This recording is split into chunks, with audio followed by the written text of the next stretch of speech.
ఈ ప్రభుత్వంలో ఎవరన్నా ప్రశ్నిస్తే వాళ్ళపైన కేసులు పెడతారు. నా పైన 23 కేసులు పెట్టారు. మొన్న అఫిడవిట్లు వేసా. ఇప్పుడు అఫిడవిట్ రివైజ్ చేయాలి. 24వ కేసు వచ్చింది. అటెంప్ట్ మర్డర్ కేసు పెట్టారు నా పైన. ఎస్సీ ఎస్టీ కేసు పెట్టారు నా పైన. 2019 ముందల నేను ఏనాడు పోలీస్ స్టేషన్కి వెళ్ళా. ఇప్పటికి 6-7 సార్లు నన్ను పోలీస్ స్టేషన్ తీసుకెళ్లారు. పోలీస్ స్టేషన్ అత్తగారు ఇల్లగైపోయింది. నాకు భయపడట్లా. ఎందుకంటే ఏనాడు తప్పు చేయలే. నిప్పులాగా బతికాం. అందుకే జగన్మోహన్ రెడ్డి గారి లాగా పరదాలు కట్టుకుని మేము తిరగాం కదా. నేను వచ్చే ముందర చెట్లని పాపం, ఆ చెట్లు ఏం పాపం చేసినా ఆ చెట్లు మేము నరకం కదా. సో దమ్ము ధైర్యంతో మేము ఉన్నాం. ప్రజల్లోకి వెళ్తాం. ఏనాడు తప్పు చేయలేదు కనుకనే ఈ రోజు ఈ వేదికగా యువతకి అవకాశం ఇవ్వగలుగుతాం. రైట్. ఒక్కసారి మనం ముందు మాట్లాడుకున్న ప్రశ్నలోకి వెళదాం. సో అలాంటి పరిస్థితుల్ని మళ్ళీ ఆంధ్ర రాష్ట్రంలో చూడొచ్చా? చాలా మందికి తెలియని విషయం ఏంటంటే తెలుగుదేశం పార్టీ ఒక యూనివర్సిటీ లాంటిది. ప్రతిమా భారతి గారు కానివ్వండి, బాలయోగి గారు కానివ్వండి, ఎర్రం నాయుడు గారు కానివ్వండి, ఇట్లా అనేక మందిని రాజకీయంగా ప్రోత్సహించింది తెలుగుదేశం పార్టీ. ఆనాడు విశ్వవిఖ్యాత నట సార్వభౌమ స్వర్గీయ శ్రీ నందమూరి తారక రామారావు గారు డాక్టర్లకి, ఇంజనీర్లకి, మీడియా మిత్రులు కూడా అవకాశం కల్పించారు. అన్న ఎన్టీఆర్ ని స్ఫూర్తిగా తీసుకుని బాబు గారు కూడా డాక్టర్లు కానివ్వండి, మీడియా మిత్రులు కానివ్వండి, అందరికి అవకాశం కల్పించారు. సో తెలుగుదేశం పార్టీకి తెలిసింది ఒకటే, తెలుగోలు. మాకు కులం మతం ప్రాంతం తెలియదు. తెలుగోలు ఎక్కడున్నా అన్ని రంగాల్లో నంబర్ 1 ఉండాలనేది మా లక్ష్యం.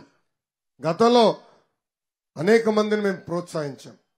అదేవిధంగా ముందు ముందు కూడా మేము ప్రోత్సహిస్తాం. ఈరోజు నేను గర్వంగా చెప్తున్నా, తెలంగాణ రాష్ట్రానికి 2 ముఖ్యమంత్రులు అయ్యారు. ఆ 2 ముఖ్యమంత్రులు కూడా తెలుగుదేశం పార్టీ యూనివర్సిటీ నుంచే వచ్చిన వాళ్ళు. అది ఈ తెలుగుదేశం పార్టీ గొప్పతనం. ప్రత్యేకంగా దళిత విషయానికి వచ్చేసరికి అంటే దురదృష్టవశాత్తు ఇలాంటివి వినాల్సి వచ్చింది, ఎక్కువ చర్చించాల్సి వచ్చింది. ఇలాంటివి మీ ప్రభుత్వంలో మీరు అధికారంలోకి వచ్చాక ఇలాంటివి వినబడవు అని స్పష్టంగా హామీ ఇస్తారా? చంద్రబాబు నాయుడు గారు ముఖ్యమంత్రి ఉన్నప్పుడు ఏనాడైనా ఒక దళితుడిపైన దాడి జరిగిందా? మానభంగం జరిగిందా? ఈరోజు ముఖ్యమంత్రి గారి ఆధ్వర్యంలో అనంతబాబు అని ఒక వ్యక్తి గంజాయి మొత్తులో అతని దళిత డ్రైవర్ సుబ్రహ్మణ్యాన్ని అతి కిరాతకంగా కొట్టి చంపేసి శవాన్ని డోర్ డెలివరీ చేశాడు. ఆ వ్యక్తికి ముఖ్యమంత్రి గారు వేయించారు ఎమ్మెల్సీ. మొన్న బస్ యాత్ర వస్తే ముఖ్యమంత్రి గారు పక్కనే నుంచుంటాడు. అంటే సమాజానికి ఏం చెప్పదలుచుకున్నారు? చిత్తూరు జిల్లాలో ఓం ప్రతాప్ అనే కుర్రోడు కల్తీ మద్యం గురించి ఒక వీడియో పెట్టినందుకు రాత్రి అక్కడ ఉన్న పాపాల పెద్దిరెడ్డి అతన్ని చంపేసి శవాన్ని కూడా పంపించాడు. అంటే అడుగడుగున దాడులు జరుగుతున్నాయి. ముఖ్యమంత్రి గారి ఆధ్వర్యంలోనే, అంటే ముఖ్యమంత్రి గారు చుట్టూన్నోలే ఇలా దాడులు చేస్తే ఇంకా రేపు మన భవిష్యత్తు ఎలా ఉంటుంది? చంద్రబాబు నాయుడు గారు ముఖ్యమంత్రిగా ఉన్నప్పుడు ఏనాడు ఒక దాడి జరగల. చంద్రబాబు నాయుడు గారు ముఖ్యమంత్రి ఉన్నప్పుడు దళిత సోదరులకి 27 సంక్షేమ కార్యక్రమాలు తీసుకొచ్చారు. ఒక విద్యనే తీసుకుందాం. దళిత సోదరుల కోసం best available school fee reimbursement, PG fee reimbursement. దళిత బిడ్డలు విదేశాల్లో చదవాలంటే విదేశీ విద్య కూడా తీసుకొచ్చిన వ్యక్తి చంద్రబాబు నాయుడు గారు. అది దళితుల పట్ల తెలుగుదేశం పార్టీకి ఉన్న చిత్తశుద్ధి. రైట్. ఒక్కసారి మనం క్వశ్చన్స్ తీసుకుందాం. మీరు ఒకసారి కూర్చుంటే ఒకసారి వాళ్ళ నుంచి క్వశ్చన్లు తీసుకునే ప్రయత్నం చేద్దాం. Motion creates emotion. తిరుగుతూ ఉండాలి. ఎమోషన్ అంటే ఇక నేను కూర్చోను మీలోనే ఉంటా, మీతోనే తిరుగుతాను అంటారు. మొదట ఇటువైపు నుంచి ఒక ప్రశ్న తీసుకుందాం. రైట్ సైడ్ లో నుంచి ఎవరు అడుగుతారు? రైట్ సైడ్ లో మైక్ ఇవ్వండి. వాలంటీర్స్ మైక్ ఇవ్వండి. వస్తున్నాం మీ దగ్గర. ఒక్క నిమిషం అమ్మా, వస్తుంది. మైక్ ఎక్కడ ఉందమ్మా? Right side. దయచేసి మైక్ ఇవ్వండి. చెప్పమ్మా. అన్నా నమస్తే అన్నా. నమస్కారం. ఇక్కడికి వచ్చినటువంటి పెద్దలకి, అలాగే మన రాష్ట్ర భవిష్యత్ అయినటువంటి యువతీ యువకులందరికీ, మన భవిష్యత్తుని ఆయన భుజాల మీద వేసుకొని ముందుకు తీసుకెళ్తున్న యువగల సారథి మన నారా లోకేష్ అన్న గారికి నా హృదయపూర్వకమైనటువంటి నమస్కారాలన్నా. థ్యాంక్ యూ తమ్ముడు. అన్న, అయితే ఇక్కడ ముందుగా నేను చెప్పాలనుకుంటుంది ఏంటంటే, ఈ 420 ముఖ్యమంత్రి, ఈ దగా ముఖ్యమంత్రి, ఈ ఖైదీ నంబర్ 6093 చేసినటువంటి మా యువతీ యువకులకు తీసుకొచ్చినటువంటి పరిస్థితి గురించి చర్చించడానికి 5 నిమిషాలు కాదు కదా, 5 గంటలైనా సరిపోయినటువంటి పరిస్థితి ఈరోజు నెలకొంది. అయితే అన్న, నాకున్నటువంటి సమయంలో నా దగ్గర ఉన్న సమస్యని నేను మిమ్మల్ని అడుగుతాను. ముందుగా ఏంటంటే అన్న, నా పేరు శేషవర్ధన్ నాయుడు అన్న. నేను బెంగళూరు అమెజాన్ అనే ఒక ఎంఎన్సీలో ఒక ఐటీ జాబ్ చేస్తూ ఉన్నాను.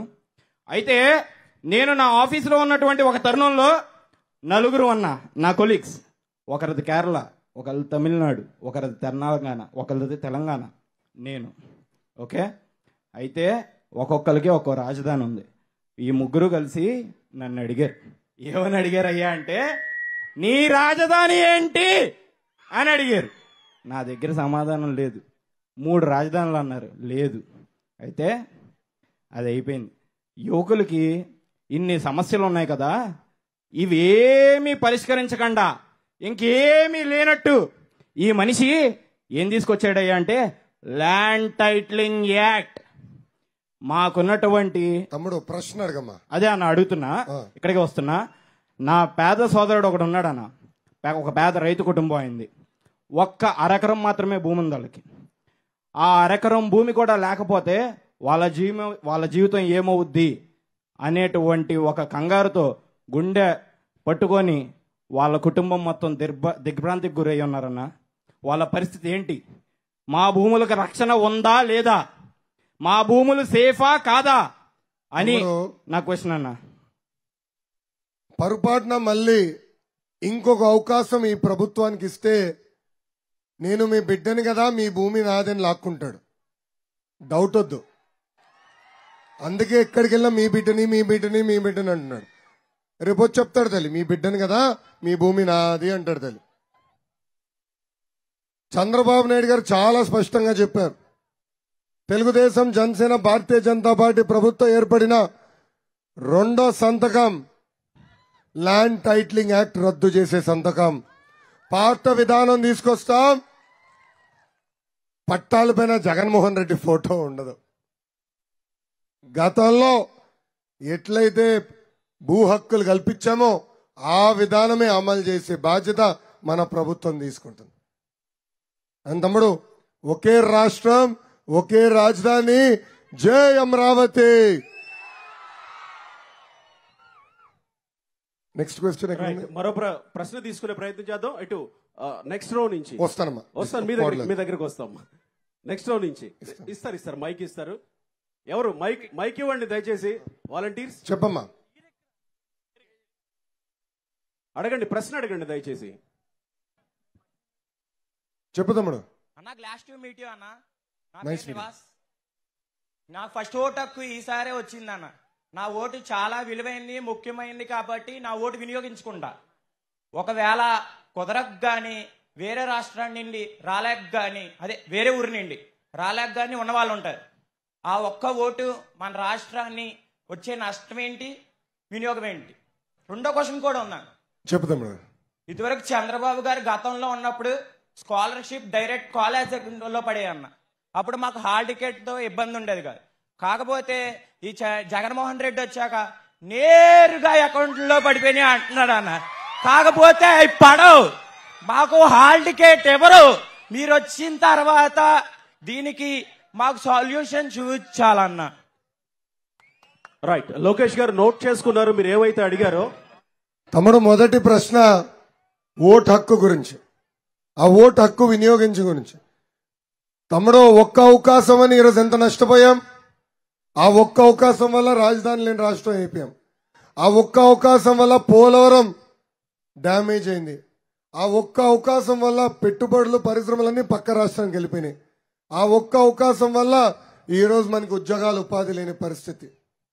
ఒక్క ఓటు కూడా చాలా ఇంపార్టెంట్. గతంలో 10 ఓట్లలో ఎంపీలు గెలిచిన వాళ్ళు ఉన్నారు, ఓడిపోయిన వాళ్ళు ఉన్నారు.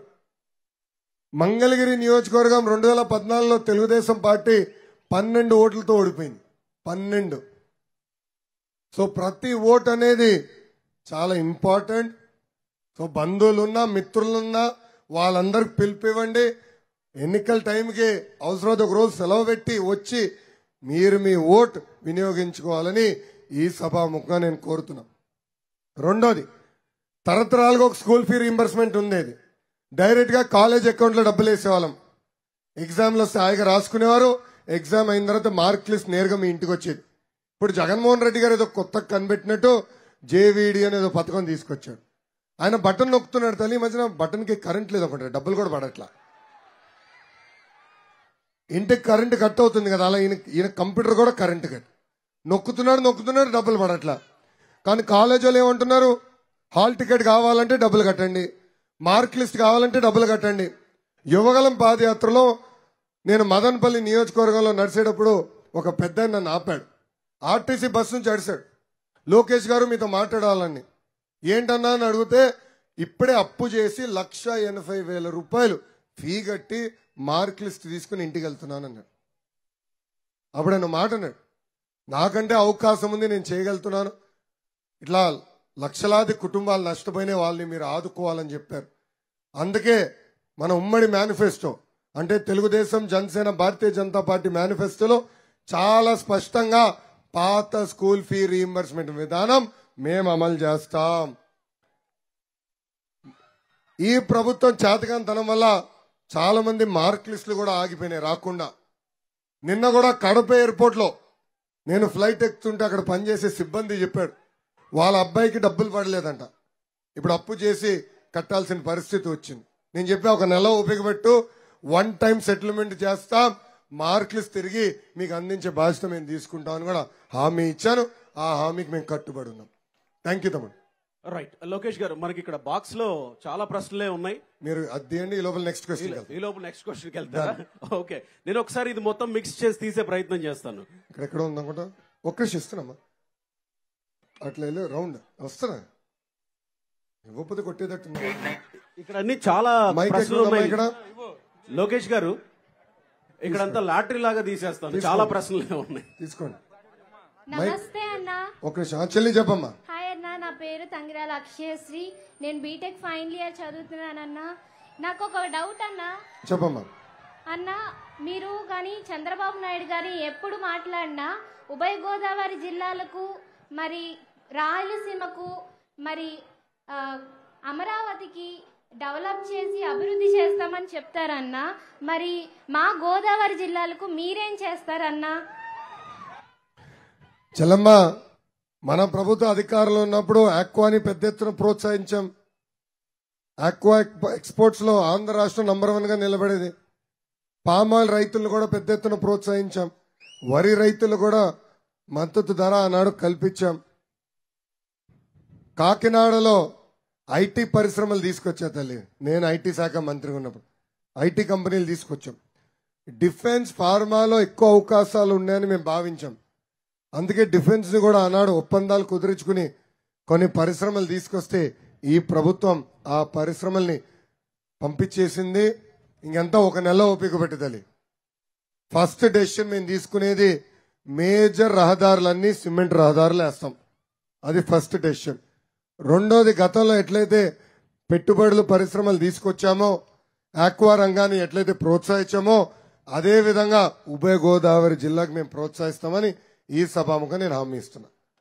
థ్యాంక్ యూ చెల్లి.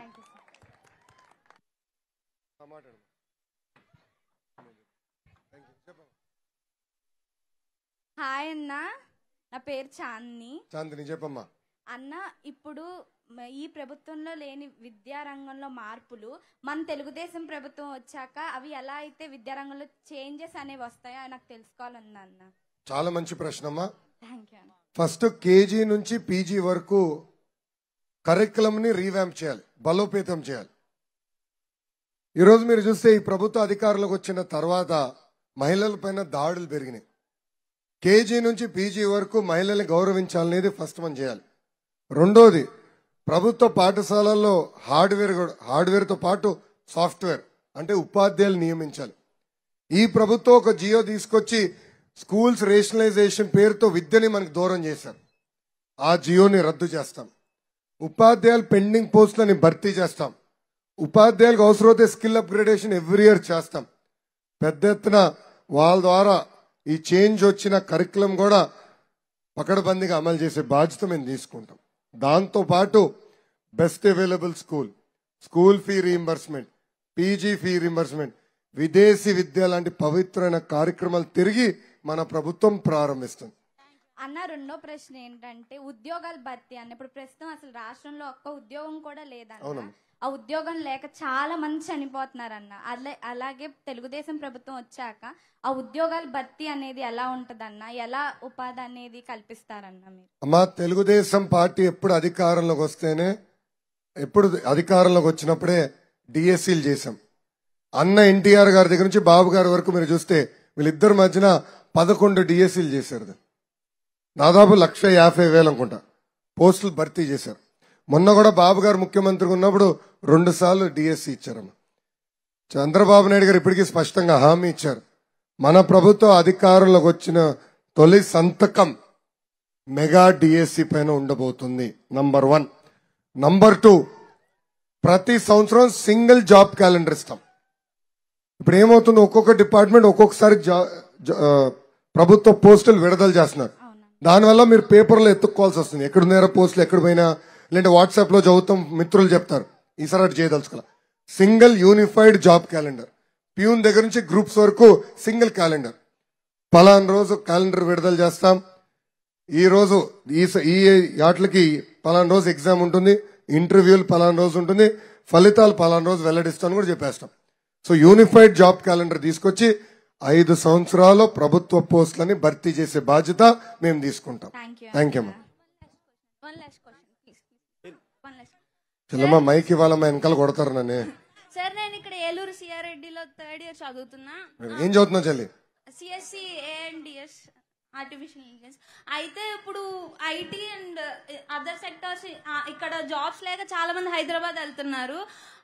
అవే కాకుండా ఇంకా చాలా రంగాలు ఉన్నాయి, వాటి మీద అవగాహన కల్పించే పనులు ఏమైనా చేస్తారా?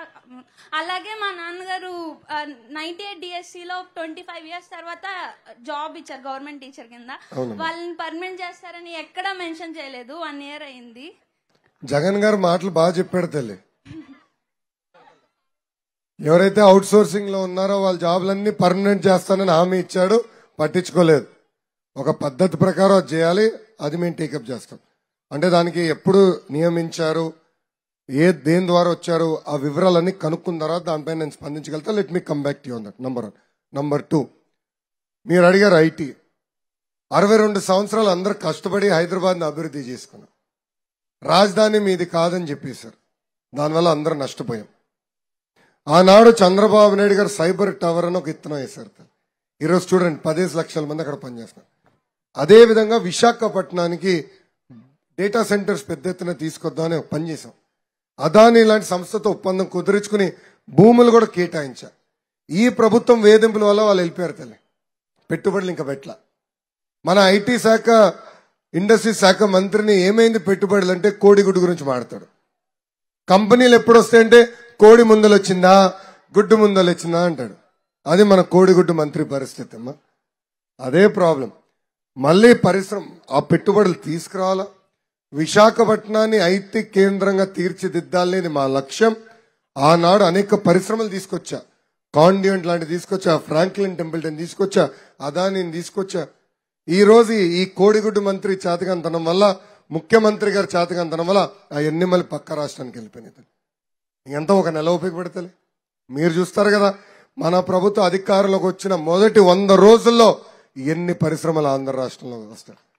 ఎందుకంటే చంద్రబాబు నాయుడు గారు అంటే ఒక బ్రాండ్, జగన్ గారంటే ఒక జైలమ్మా. చంద్రబాబు గారిని చూస్తే కియా గుర్తొస్తుంది, సెల్ ఫోన్లు తయారు చేసే కంపెనీలు గుర్తొస్తాయి, టీవీలు తయారు చేసే కంపెనీలు గుర్తొస్తాయి. జగన్ చూస్తే గుర్తొచ్చేది ఏంటండి? Boom boom, president medal, Andhra cold, 9 గుర్రాలు, గంజాయి, మర్చిపోయా గంజాయి. ఇది పరిస్థితి అమ్మా. సో పెట్టుబడులు తీసుకొస్తాం, ఉద్యోగాలు ఉపాధి కల్పించే బాధ్యత మేము తీసుకుంటాం. రైట్, ఇక్కడి నుంచి ఒక ప్రశ్న తీసుకుంటాను లోకేష్ గారు. ఇది ఏలూరుకు సంబంధించింది ప్యూర్ గా. టి రాంప్రసాద్ గారు, వయసు 50 ఏళ్ళు. ఈయన అడిగిన ప్రశ్న యువగళంలో చెప్పండి, అందరికీ సంబంధించిన ప్రశ్న. ఏలూరు కాలువల్లో నీళ్లు మా చిన్నప్పుడు చూసాం, మళ్ళీ మీ ప్రభుత్వంలో చూడొచ్చా? పెండింగ్ లో ఉన్న సాగునీటి ప్రాజెక్టులన్నీ యుద్ధ ప్రాతిపదికంగా పూర్తి చేసి నీరు అందించే బాధ్యత మన ప్రభుత్వం తీసుకుంటుంది. అందుకే పట్టిసీమ, అందుకే చింతల్పూడి లిఫ్ట్, అందుకే పోలవరం పనులు ఆనాడు చంద్రబాబు నాయుడు గారు పరిగెత్తిచ్చారు. 72% పనులు ఆనాడు పూర్తి చేశారు. జగన్మోహన్ రెడ్డి అనే వ్యక్తి అధికారంలోకి వచ్చిన తర్వాత రివర్స్ గేర్ వేశాడు. అన్నిటికీ రివర్స్ టెండరింగ్ పేరుతో ఆ ప్రాజెక్ట్ ని డిలే చేశాడు. ఈ రోజు ఆ ప్రాజెక్టే ప్రమాదంలో పడింది. సో మన ప్రభుత్వం అధికారంలోకి వచ్చిన వెంటనే పెండింగ్ ప్రాజెక్టులన్నీ యుద్ధ ప్రాతిపదికంగా పూర్తి చేసి నీరు అందించే బాధ్యత మేము తీసుకుంటాం. ఏలూరుకు ప్రత్యేకంగా ఇంత పెద్ద హామీ ఇస్తే సైలెంట్ గా ఉన్నారు. గట్టి కొట్టండి చప్పట్లో. రైట్, నెక్స్ట్ క్వశ్చన్ తీసుకుందాం. ప్రజల్లో నుంచి, యువతలో నుంచి ఎవరు అడుగుతారు? ఒక్క నిమిషం, ఎక్కడుంది మైక్? ఎక్కడుందమ్మా? తమ్ముడు చెప్పమ్మా. నమస్తే అన్న, మీరు రావడం బట్టి అనుకుంటా ఇవాళ ఏలూరు చల్లగా ఉంది, ప్రశాంతంగా ఉంది. అవునవును, శని పోతుందిలే రాష్ట్రం నుంచి. అదే అన్న, అందుకే జరుగు జగన్ జరుగు జగన్ జరుగు జగన్ అంటున్నాం మేము. అలాగే అన్న, ఇప్పుడు నా పేరు దుర్గా ప్రసాద్, నేను గవర్నమెంట్ డిగ్రీ కాలేజ్ చదువుతున్నా. నేను 2 ప్రశ్నలు అడుగుదాం అనుకుంటున్నా. అంటే నేను డిఎస్సి యాస్పిరెంట్ అనమాట. అంటే ఏంటంటే మీ ప్రభుత్వంలో డిఎస్సి వస్తుందని నాకు నమ్మకం ఉంది. అంటే ఏంటంటే మేము టీచర్లు అయిన తర్వాత మా యొక్క పిల్లలకి సరైన పౌష్టికాహారం అందించగలమా అనే డౌట్ ఒకటి వచ్చింది. ఎందుకంటే ఇప్పుడున్నటువంటి గవర్నమెంట్లో సరైనటువంటి ఆహారం అందించలేక ఎంతో మంది పిల్లలు ఏమవుతుందంటే వాళ్ళు ఏదో ఒక విధంగా అస్వస్థతకు గురవుతున్నారు. కాబట్టి మీ ప్రభుత్వం వస్తే గనక దాన్ని ఏమైనా మార్పు చేసే అవకాశం ఉందా? రెండవ ప్రశ్న, మీరు గోదావరి జిల్లాలను అభివృద్ధి చేస్తామని అన్నారు, అలాగే చాలా వరకు చేశారు కూడా. కానీ మా ప్రశ్న ఏంటంటే ఏలూరులోని ఉన్నత విద్య యొక్క అభివృద్ధి ఎంతవరకు ఉంది? మెయిన్ ఎగ్జాంపుల్ తీసుకుంటే కనుక ఏలూరులోని గవర్నమెంట్ డిగ్రీ కాలేజీకి ఇప్పటికీ భవనాలు లేవు. అలాగే విద్యార్థులు ఏంటంటే మరుగుదొడ్లు మరుగుదొడ్లు కూడా లేకుండా అలా 1/2 కిలోమీటర్ దూరం వెళ్ళి డబ్బులు కట్టి పబ్లిక్ వాష్రూమ్స్ వాడాల్సి వస్తుంది. ఈ సమస్యలకు మీరు ఏమైనా పరిష్కారం ఇచ్చి అలాగే హామీ ఇస్తారా? మొదటి ప్రశ్న, డిఎస్సి స్పష్టమైన హామీ ఇచ్చా. చంద్రబాబు నాయుడు గారు తొలి సంతకం మెగా డిఎస్సి పైన ఉండబోతుంది. ఫస్ట్. రెండోది, మీరు మెస్ గురించి మాట్లాడారు. ఈ ప్రభుత్వం అధికారంలోకి వచ్చిన తర్వాత మెస్ ఛార్జీలు పెంచలా, కాస్మెటిక్ ఛార్జీలు పెంచలా, కానీ ఖైదీలకి రావాల్సిన డబ్బులు మటుకు పెంచారు తల్లి. ఈ ప్రభుత్వం ఖైదీలకి ఇచ్చే గౌరవం కూడా మనకి ఇవ్వట్లేదు తమ్ముడు. ఈ సమస్య ఉంది. మెస్ ఛార్జీలు పెంచాలి, మెరుగైన ఆహారం అందించాలి. ఆ విధానం గతంలో అమలు చేశాం, మళ్ళీ మేము తీసుకొస్తాం. రెండోది. మూడోది, మీరు అడిగారు ప్రభుత్వ డిగ్రీ కళాశాలకి సొంత భవనాలు లేదని నా దృష్టికి తీసుకొచ్చారు. ఈ సభాముఖంగా హామీ ఇస్తున్నా, మన ప్రభుత్వ అధికారంలోకి వచ్చిన మొదటి 3 సంవత్సరాలు శాశ్వత భవనాలు కట్టించి ఆ కాలేజీకి అందజేసే బాధ్యత మీ లోకేష్ తీసుకుంటారు. ఇంకో క్వశ్చన్ తీసుకుందాం ఆడియన్స్ లో నుంచే. అన్నా హాయ్ అన్నా. అమ్మా ఆడవాళ్ళేం ఆడుతున్నారమ్మా? చెప్పు చెల్లి, ఇస్తానమ్మా. నెక్స్ట్ ఇస్తాను మీకు ఇస్తాను. చెప్పమ్మా చెల్లి. నా పేరు మౌన్విత అన్న, నేను డెంటల్ డాక్టర్ గా వర్క్ చేస్తున్నానన్నా. ఇప్పుడు మేము ఏంటంటే 5 సంవత్సరాలు కష్టపడి పనిచేయాలన్నా. పేషెంట్స్ నొప్పి అని వస్తే మేము ఆదుకునే వృత్తిలో ఉన్నాము.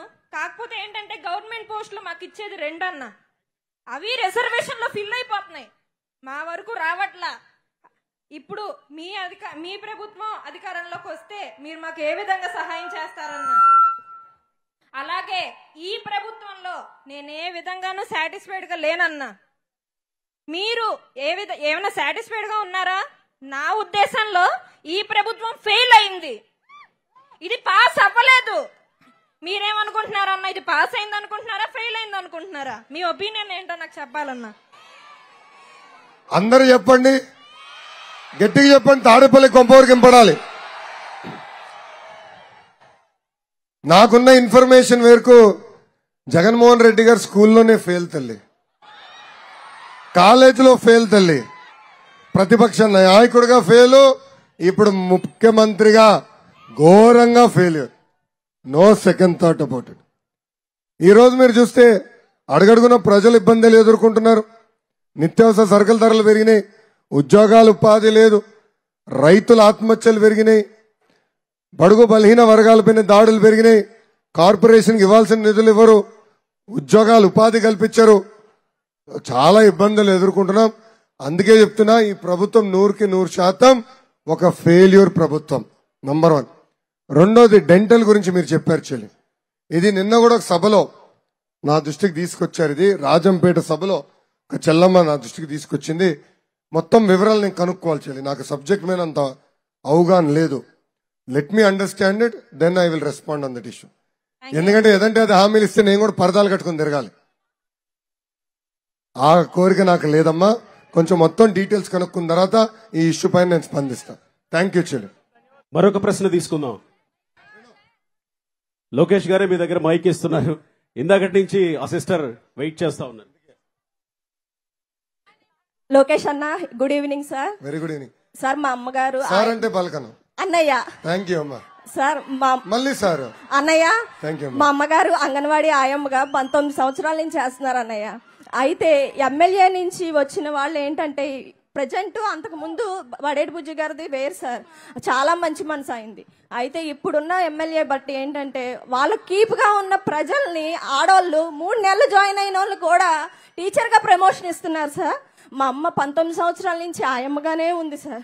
అలా ఎంతో మంది అమ్మ అలాగే ఉంటున్నారు సార్. ఆయమ్మలో ఎటువంటి ప్రమోషన్ లేదు, ఆ వెట్టి చాకరీతో తక్కువ జీతంతో చాలా సతమతం అవుతున్నారు సార్. మీరు మీ గవర్నమెంట్ అంటే మన గవర్నమెంట్ సార్ వచ్చిన తర్వాత మా అమ్మగారు లాంటి వాళ్ళు ఎంతో మందికి మీరు చేయూతనివ్వాలి సార్. లేకపోతే వాళ్ళు ఎంతో ఇంకా రిటైర్మెంట్ అయ్యేంత వరకు కూడా ఆయమ్మగానే ఉండిపోతారు సార్. ఇంకోటి సార్, మా ఏలూరులో కార్పొరేటర్లు ఆగడాలు ఇంత అంతా కాదు సార్. జుజ్జువరపు రమేష్ అని అరుంధతిపేట కార్పొరేటర్ సార్, అతని పేరు నోట్ చేసుకోండి సార్. 30 నుంచి 40 ఇల్లులు కబ్జా చేసి, మాకు వచ్చిన ఇల్లులు కబ్జా చేసి ఇది నా ఇల్లు, ఎవడేం పీక్కుంటాడో పీక్కోండి అని అంటే సార్ 3 సంవత్సరాలు ఎమ్మెల్యే గారు చుట్టూ తిరిగాను సార్. తిరిగితే పరిష్కారం అవ్వలేదు సార్ ఆ సమస్య. గడప గడపకు వచ్చినప్పుడు ఆల్నాని గారికి చెప్తే ఆల్నాని గారు ఏమన్నారో తెలుసా సార్, వాడిని వెంటనే అరెస్ట్ చేసేయండి అన్నారు సార్. అది ఎందుకు అన్నారు, ప్రజలందరూ ఉన్నారు కాబట్టి షోయింగ్ ఇవ్వడానికి అలా అన్నారు సార్. కానీ తర్వాత మళ్ళీ మామూలే సార్, మళ్ళీ వెళ్ళాం పార్టీ ఆఫీస్ చుట్టూ. మీరు తెలుగుదేశం పార్టీ కార్యకర్తలు కదా, మీ నాన్నగారు ప్రసాద్ గారు తెలుగుదేశంలో తిరుగుతారు కదా, మాకెందుకు మీకెందుకు ఇవ్వాలి, మేము ఇవ్వం, మీ చేతనైన పని చేసుకోండి అన్నారు సార్. అలా మాకు ₹1,00,000 దాకా లోన్ కూడా పడ్డాయి సార్. లోన్ పట్టి ఇల్లు కట్టుకున్న దాన్ని తాళం వేసి కబ్జా చేశాడు సార్. మరి అటువంటి కార్పొరేటర్లకి ఈ ఎమ్మెల్యే అండగా ఉంటే ఇలాంటి ఎమ్మెల్యేని మీరు గెలిపిస్తారా? చండగారిని గెలిపిస్తారా? ఖచ్చితంగా టీడీపీని గెలిపిస్తేనే మనకు భవిష్యత్తు ఉంటుంది. అందరూ యువత అందరూ ఆలోచించాలి. మన బుద్ధి గారు లాంటి మనస్తత్వం ఉన్న వ్యక్తి చంటి గారు, కాబట్టి అందరూ ఆయన్ని గెలిపించండి. జై బడాటి. ఇంకా నేను మాట్లాడాల్సిన అవసరం అయిపోయింది. చెల్లమ్మ నా స్పీచ్ కూడా ఫినిష్ చేసింది. చెల్లి అందుకే ఎర్ర బుక్ ఉందమ్మా. ఎర్ర బుక్ ఇప్పుడు సుప్రీంకోర్టు వరకు వెళ్ళొచ్చింది. నేనేం చెప్పా, ఏ అధికారులైతే చట్టాన్ని ఉల్లంఘించి ఇబ్బంది పెట్టారో, ఏ వైకాపా నాయకులు కార్యకర్తలు చట్టాన్ని ఉల్లంఘించి ప్రజల్ని వేధించారో వాళ్ళందరి పేర్లు పాదయాత్రలు నేను కనుక్కున్నా, ఎర్ర బుక్ లో రాశాను తల్లి. 1 నెల ఓపిక పట్టు, జ్యుడిషియల్ ఎంక్వైరీ చేస్తాం, వాళ్ళపైన కఠినమైన చర్యలు తీసుకునే బాధ్యత మేము తీసుకుంటాం.